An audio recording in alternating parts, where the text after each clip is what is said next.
Trésor à l'écoute de Radio Sénégal, le micro, Gorbal Jacoba. Bonjour et bienvenue à la une de l'actualité. L'État qui est en train de réaliser 3 pistes communautaires à Louga. Les ouvriers chargés de leur entretien une fois achevés sont déjà formés. Le PADAIR forme les producteurs de maïs de Kolda à tenir des contrats agricoles. C'est pour assurer une meilleure commercialisation de leur production. Louga bénéficie du projet piste communautaire de l'État. 3 axes sont en cours de réalisation dans la région. C'est 60 km de pistes. En attendant la fin des travaux, l'ARD, en collaboration avec le Centre de perfectionnement des travaux publics, a formé les ouvriers chargés de l'entretien de ces pistes. Ousmane Bang. La formation de ces cantonniers et tâcherons chargés de l'entretien des pistes rurales a été axée sur 2 points. D'une part, les types de dégradation que sont les nids de poules, l'orniérage et les ravinements, et d'autre part, les différentes techniques de traitement. Les cibles, 35 ouvriers et artisans provenant des villages traversés par ces pistes. Cheikh Gueye, directeur de l'agence régionale de développement ARD. On a sélectionné des tâcherons qui sont au niveau des villages traversés par ces pistes-là. C'est des artisans, des maçons, des ouvriers qu'on est en train de former, qui seront équipés plus tard pour qu'après la réalisation des pistes, qu'ils puissent s'occuper de l'entretien. Selon le responsable de la communication du centre de formation et de perfectionnement des travaux publics, il s'agit surtout de responsabiliser les communautés pour la gestion courante de ces pistes. Mohamedou Racine Kamara. On s'est soucié d'abord de l'entretien, parce que le problème, c'est le problème de l'entretien des infrastructures. C'est bien de construire, mais c'est mieux d'entretenir. La piste a besoin d'un entretien courant, ce qu'on appelle l'entretien courant, qui ne nécessite pas de gros moyens. Il ne faut pas quand même qu'on attende que la piste soit complètement dégradée pour aller vers l'entretien périodique. 3 pistes communautaires sont en train d'être réalisées dans la région. Il s'agit précisément des tronçons Ngermalal Kerbalasei sur 13 km, Guimbet Petewarak Nangade sur 12 km et Linger Doji Labgar sur 65 km. Ousmane Beng, Radio Régionale de Louga, RTS. Diarère, dans la région de Fatick, sera bientôt doté de 2 pistes de désenclavement selon le maire de la commune. Thérèse Faye annonce également la construction de 2 marchés à Diohine et Diarère pour un coût de 120 millions de francs CFA. Le maire de Diarère, Madame Thérèse Faye, au micro de Mamadou Lamine Biaye. La piste de production a déjà démarré, je pense qu'on est à presque 1 km et quelques de réalisation. Et ça c'est quand même une bonne chose parce que Diarère est une commune très enclavée. Donc pour régler cette question, il faut impérativement construire des routes, des pistes selon les mesures qui sont disponibles. Mais aussi nous avons un autre projet beaucoup plus intéressant, je crois aussi le contrôle du sous-préfet, c'est la piste du groupe Diarère Niakhar. Et ça quand même je l'ai remarqué pour qu'au moins qu'on puisse permettre à notre commune d'avoir une ouverture vers Niakhar. Quand je dis Niakhar, il y a Bambey qui est derrière, donc la région de Diourbel effectivement, mais aussi d'avoir une ouverture vers Diouroup, vers la nationale 1. C'est dans le budget de 2016, c'est déjà validé par Agirout. Autre projet aussi intéressant, nous avons déjà le financement, c'est les constructions des marchés hebdomadaires de Diarère et de Diohine. Parce que comme vous le savez, on n'avait que des marchés de nom, mais en réalité ce n'était pas des marchés. Donc nous avons pu avoir le financement de 120 millions avec la GTIP pour construire le marché de Diarère et le marché de Diohine. Parce qu'une commune quand même c'est des recettes. Si on n'a pas de recettes, on ne peut rien faire. Mais aussi pour aider les populations à générer des ressources, il faut quand même les mettre dans les conditions d'avoir des activités de commerce, etc. Thérèse Faye, le maire de Diarère, qui annonce la construction de 2 marchés dans la commune ainsi que la réalisation de 2 pistes de désenclavement. Le PADAIR aide les producteurs de maïs de Kolda à se professionnaliser. Ils sont ainsi formés à tenir des contrats agricoles. L'objectif est d'assurer une meilleure commercialisation de leur production. Bassirou Kane. Les producteurs de maïs de la région de Kolda se frottent les mains. Grâce à une bonne pluviométrie, ils ont pu réaliser des productions records cette année. Le seul hic cependant, c'est la commercialisation qui constitue le maillon faible de la chaîne. Omar Bari, président d'une coopérative de producteurs de maïs. Ceux qui étaient dans le marché, qui venaient acheter, ils nous imposaient un prix. Ils nous disaient, bon, tu le veux ou non, nous on achète à tête. Tu n'as pas le choix, tu es obligé de vendre. Puisque bon, des fois il y a ta femme ou un de tes parents à l'hôpital. Ou bien, tu n'as pas mangé à midi, il te faut aller chercher en fait, ce sont ces moments-là que les acheteurs attendent du producteur. Autre casse-tête pour ces producteurs, l'enclavement, surtout pour ceux du département de Médina Yoro Fula. Mais tous ces problèmes pourraient être bientôt un mauvais souvenir. Le PADAER veut les amener à mieux s'organiser avec des contrats agricoles signés en bonne et due forme. Mamadou Kamara de l'antenne PADAER de Tambacounda. Quand la banque voit que le producteur est bien organisé au point d'avoir un contrat bien ficelé avec un grand opérateur, ça rend la banque moins frileuse par rapport à la mise à disposition du crédit. Donc on a discuté de cet aspect et vraiment les producteurs étaient très emballés dans cela. On a cité des cas de filières bien organisées où le problème de la commercialisation ne se pose pas, à savoir la filière tomate. Au sortir de cet atelier, le prix du kilogramme du maïs sera fixé après discussion entre les différentes parties. Les producteurs sont appelés à respecter les termes du contrat et à mieux s'organiser pour que la collecte se fasse dans les meilleures conditions. Kolda, Bassirou Kane, Radio Sénégal. Ndouloumadji Dembe dans la région de Matam réclame des aménagements rizicoles ainsi que du matériel agricole et une case de santé. Des doléances exprimées par l'association pour le développement de Ndouloumadji. C'était en marge de ces journées culturelles. Voici le président de la commission scientifique de cette 6e édition, Aboubakri Anne, au micro de Alioune Tal. Ces journées aussi constituent l'occasion pour nous de rencontrer les autorités, mais aussi de leur poser nos doléances, qui sont, entre autres, pour dans le domaine agricole, l'aménagement d'un second casier, l'équipement en moissonneuse batteuse, l'équipement de tracteurs, l'extension et la réparation des pives existants. Sur le plan culturel, nous avons un centre culturel que nous voulons qu'il soit équipé. Sur le plan de la communication, aujourd'hui avec le développement de l'Internet, Ndouloumadji n'est pas encore couverte par le réseau 3G, ce qui nous handicape beaucoup par rapport à notre forte diaspora qui est à l'extérieur. L'autre doléance aussi que nous avons posée, c'est notre poste de santé qui est là, qui est largement rénové et étendu lors des journées présentes. On a dépassé 64 millions pour le réhabiliter. Nous voulons qu'il soit transformé en centre de santé. Nous avons posé ces doléances à qui de droit et nous espérons que avant les prochaines journées 2017, Inch'Allah, ces doléances seront satisfaites. Aboubakri Anne, président de la commission scientifique de l'Association pour le développement de Ndouloumadji. Le ministère de la Bonne Gouvernance accompagne les ONG pour un meilleur accès à l'information. Ziguinchor a d'ailleurs abrité un atelier de concertation sur le sujet. L'objectif est d'arriver à une démarche inclusive sur l'accès à l'information. Mariama Bangoura. Après Saint-Louis et Tambacounda, c'est au tour de Ziguinchor de recevoir la délégation du ministère de la Bonne Gouvernance autour d'un atelier avec le Forum civil pour une préparation en vue de l'exécution d'une loi sur l'accès à l'information. Et pour une meilleure adoption de cette loi, la réflexion doit être participative et interactive. Nogaï Ndao est conseillère juridique au ministère de l'intégration africaine du NEPAD et de la promotion de la bonne gouvernance. Nous avons jugé nécessaire de travailler sur une loi générale afin d'avoir une loi unique et spécifique sur l'accès à l'information, partager avec les acteurs, avec les citoyens sur cette loi pour éviter qu'à l'avenir qu'on puisse connaître des problèmes dans son application. L'accès à l'information est un droit des citoyens. Le Forum civil a travaillé sur cette base. Thiali Faye, membre du Forum civil. On a réalisé pas mal d'activités, surtout avec les parlementaires, avec l'ensemble des acteurs, les sensibiliser par rapport à la situation. Cet atelier est d'une importance capitale aux yeux des participants. Léonie Gomis, coordonnatrice de la RADDHO. Dans la visibilité, que ce soit au niveau de l'État ou au niveau des associations, des ONG, quand il y a des problèmes, c'est parce que quelque part l'information n'est pas du tout passée. Ainsi, il est nécessaire pour le Sénégal de se doter d'une loi générale qui permettra de consolider le droit du citoyen à l'information, mais aussi de mieux l'encadrer pour éviter les dérives et les manipulations. RTS Ziguinchor, Mariama Bangora.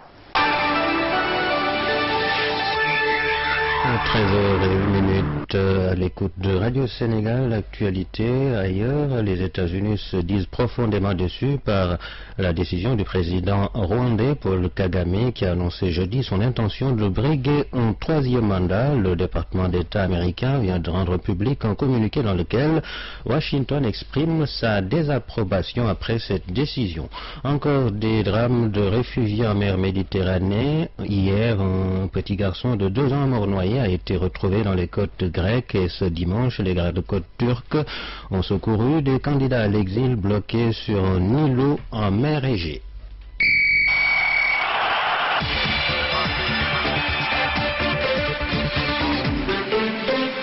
La page des sports, c'est avec Mamadou Li. Bonjour. Bonjour, Gorban. Et nous démarrons avec la suite de la 7e journée du championnat de Ligue 1 et Ligue 2 et Ligue 1 de football. Oui, ce sera cet après-midi, la suite de cette 7e journée à Amadou Barry de Guédiawaye. Guédiawaye Football Club reçoit la Douane au stade Demba Diop, le derby Union sportive de Wakam Olympique de Ngor. Autre derby, celui au stade de Caroline Faye de Mbour. Mbour Petite Côte, stade de Mbour. À Séni au stade Mawad Wad, le face-à-face nord-sud, Linguère de Séni, Casa Sport. Tous ces matchs sont prévus à partir de 16h30. Pour ce qui est de la Ligue 2 au stade municipal de Mboro Etix Kayor Foot, à Kébémer au stade municipal Marguerite Renaissance de Dakar. La suite et la fin de cette 7e journée de la Ligue 2,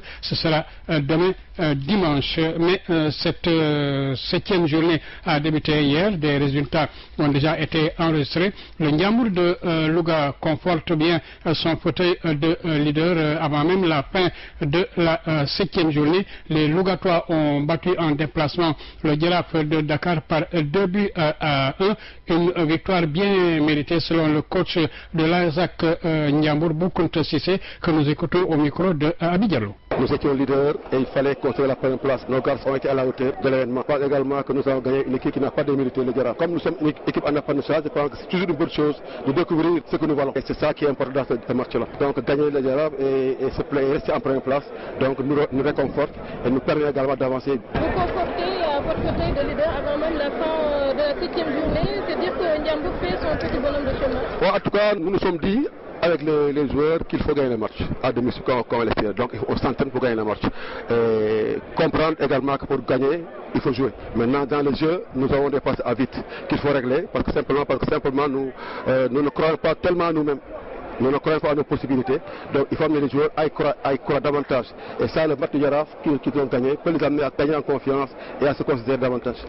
Boukounta Sissé, entraîneur de l'équipe de Ndiambour qui a battu en déplacement le Djaraaf 2 buts à un autre résultat. Match nul 0-0 entre Nyari Tali et Sonor de Diourbel. C'était à Demba Diop. Djambar de Sali a disposé de l'Union sportive de Gorée 2-1 en Ligue 2. Le Duc est allé battre Dakar Sacré-Cœur 1-0. Yego en déplacement également a pris le meilleur sur Dara 1 but à 0. À domicile, l'AS Pékin a été battu par Génération Foot 3-0. Football toujours, mais hors de chez nous. Hors de chez nous, en Angleterre, avec Arsenal qui conforte sa première place suite à sa victoire sur Newcastle, 1 but à 0. C'était à l'occasion de la 20e journée de la Prime League. Autre résultat, une seule victoire en déplacement a été notée, celle de Manchester City sur Watford 2-1. D'autres résultats, West Ham a battu Liverpool 2-0. Norwich Southampton 1-0. Sunderland a disposé de Aston Villa 3-1. West Ham a battu Stoke City 2-1. Victoire de Manchester United sur Swansea 2-1. Puis Chelsea, Leicester, Bournemouth 0-0. La suite ce dimanche, 2 matchs au programme. Crystal Palace Chelsea, Everton Tottenham. Direction l'Espagne, la Ligue avec l'Atlético de Madrid qui a pris la tête du championnat après sa victoire sur Levante 1-0, et ce aux dépens de Barça tenu en échec par l'Espagnol 0-0. Victoire de Malaga sur Celta Vigo 2-0. Suite ce dimanche, entre autres à noter Valence Real de Madrid, Athletic Bilbao Las Palmas, Granada FC Séville, Deportivo La Cologne Villa Real. Mamadou, restons dans le football et c'est pour parler de Navetan. Direction Saint-Louis, les phases régionales de l'ORCAV de Saint-Louis ont vécu. C'est l'ASC Bok Khalat de Richard Toll qui est sacrée championne. Elle a pris sa revanche sur l'équipe de Cosmos de Saint-Louis 2-1. Une finale présidé par le préfet de Dagana qui a montré toute sa satisfaction. C'était au micro de Mbaye Diop. D'effet, la saison dernière, à ce stade de la compétition, l'ASC Bok Khalat de Richard Toll a pris sa revanche sur l'équipe de Cosmos de Saint-Louis, championne en titre. Au cours de cette finale, âprement disputée, les poulains de Cheikh Sarr ont été plus réalistes. C'est Sambagna qui avait ouvert le score avant que Abdou Aziz Sen, le buteur maison, ne scelle définitivement le sort des Saint-Louisiens, en marquant le deuxième but qui permet à l'équipe de Bok Khalat de remporter pour la première fois de son histoire le titre de champion régional. Cette finale s'est déroulée sous les yeux du préfet du département de Dagana qui a montré toute sa satisfaction. Moustapha Ndiaye a exhorté les jeunes de la région à continuer sur cette lancée pour des navetans sans violence. Le président de l'ORCAV de Saint-Louis, Marfa Diagne, tire un bilan positif. Selon lui, malgré les maigres moyens, l'ORCAV a pu tenir ses phases régionales. Il a profité de cette occasion pour remercier toutes les autorités qui ont contribué pour la réussite de cet événement. Rendez-vous a été donné pour la saison prochaine à Podor. Pichaton Mbaye Diop pour la RTS. Merci Mbaye Diop. Finale départementale au l'ORCAV de Guinguinéo cette fois-ci au stade Dr Charles Ndiaye. Yakar de Guinguinéo a battu Djefdjel de Madahoun 4 tirs au but à 2 partout à l'issue du temps réglementaire. Une finale parrainée par Pape Malik Ndour, président du conseil départemental de Guinguinéo. Quart de finale, phase départementale au l'ORCAV de Kaolack. Hier à Lamine Gueye, Djoko Medine a battu Yakar de Touba Ndorong 4 buts à 2. Dego de Ndorong élimine Rangui de Sam 2 à 0. Basket, toujours dans le cadre des Navetan, mais le basket, la Ligue régionale de basketball de Kaolack a entamé depuis hier et pour 2 jours au CELEPS un stage de marqueur et chronomètre. Voilà, donc c'était la page des sports avec Mamadouli et vous donnez... oui, on me fait signe que... voilà, donc... C'est parti avec Diomansi Camara, Fernand Colli, long ballon à destination de la Jusino Diouf qui n'est pas hors jeu. La sortie de Gift Mouzadzi qui met ce ballon en touche. Il n'a pas pris de risque. Et c'est Diomansi Camara rapidement qui va jouer cette touche. Diomansi, voilà, qui s'énerve sur le petit ramasseur égyptien. La Jusino Diouf qui est tenté de le contrôler. Mais le dégagement des Zimbabwéens. Voilà, Alain Sané que vous avez réentendu. D'ailleurs, le desk sport vous donne rendez-vous cet après-midi. Un spécial sport au cours duquel il sera rendu hommage à Alain Sané, non seulement avec le desk sport, mais tous ceux qui ont approché et aimé Alain Sané. Ce sera de 16h à 17h30. Voilà, Mamadou, justement, Alain Sané, notre confrère et collègue décédé vendredi soir en sortant du CESTI, en diplômé du CESTI, mais qui avant d'arriver à la RTS en 2000 a fréquenté les radios Nostalgie puis Sud FM. À Sud FM, il a été dans le desk sport avec des journalistes comme Mansour Kandi et Abdoulaye Sako Faye. Ce dernier était d'ailleurs le responsable de ce desk sport et qui a donc durant ces années 90-2000 a côtoyé Alain Sané. Il apporte ici son témoignage au téléphone de Chertidiane Gaye. Ça m'a fait un choc parce que Alain Sané, c'est un collaborateur avec qui j'ai eu à partager les très bons moments qu'on a passé la rédaction de Sud FM entre 1994 et les années 2000 jusqu'à son départ de Sud. C'est vraiment un monsieur qui m'a marqué de par sa simplicité, mais surtout de par son esprit d'équipe. Alain était quelqu'un qui mettait l'ambiance dans la rédaction d'abord, mais qui vous facilitait la tâche dans le travail, parce que c'est quelqu'un qui ne disait jamais non quand vous lui demandez de faire quelque chose, et qui était souvent à la recherche, toujours, même si je peux dire à la recherche d'idées nouvelles pour améliorer le travail qu'on faisait, qui cherchait un jingle, qui cherchait à changer quelque chose, qui cherchait des idées vraiment novatrices pour ne pas rester un peu dans la monotonie. C'est ce qui m'a le plus marqué chez lui, qui avait le cœur de venir vous les proposer comme ça gratuitement, sans pour autant essayer d'en avoir la paternité ou encore dire la responsabilité. C'est quelqu'un qui savait partager, et ça, honnêtement, c'est quelque chose qui m'a beaucoup marqué, sa simplicité, son sens de la vie en commun. Véritablement, c'est quelque chose qui m'a beaucoup marqué chez Alain Sané pendant les années que nous avons passées à Sud. On a voyagé, Alain, on était tout le temps en voyage. Je me souviens, la Coupe Amicale Cabral, je crois que c'était en 95 ou en 96, je ne me souviens plus de la date. J'ai d'ailleurs les photos, et hier, quand j'ai entendu la nouvelle, c'est la première chose que j'ai faite. Je me suis précipité sur mon album photo pour regarder ces photos qu'on a prises ensemble à Banjul à l'occasion de cette Coupe Amicale Cabral. Le Sénégal avait perdu d'ailleurs, faut-il le rappeler, c'était face au Mali. C'est lui qui était parti déjà à Banjul pour assurer la couverture pour Sud de cette Coupe Amicale Cabral. Moi, je l'ai rejoint par la suite à l'occasion des demi-finales. Il avait déjà couvert les premiers matchs. Alain était déjà là, et franchement, c'est à bras ouverts. Il nous a accueillis à Banjul avec d'autres confrères, et avec qui nous avons fait les retransmissions en direct. Je me souviens, avec Abdoulaye Dabo du Sénégal, c'était notre ami Mbouk de Banjul qui nous avait accueillis à Banjul. En fait, c'est lui qui m'a devancé au Desk Sport. Ce que vous ne savez pas, peut-être, c'est après que je suis devenu chef Desk Sport de Sud FM. Mais c'est Alain qui s'occupait du sport, et c'est par la suite, justement après ce Cabral, que la rédaction, la direction a jugé nécessaire que je m'occupe de la direction sportive de la radio Sud FM, compte tenu du travail qu'on avait fait ensemble. Mais Alain Sané, c'est son cœur qui m'a marqué. C'est quelque chose quelqu'un qui vous laissait la place, qui vous mettait à l'aise, qui vous dit non, allez-y, c'est à vous de faire.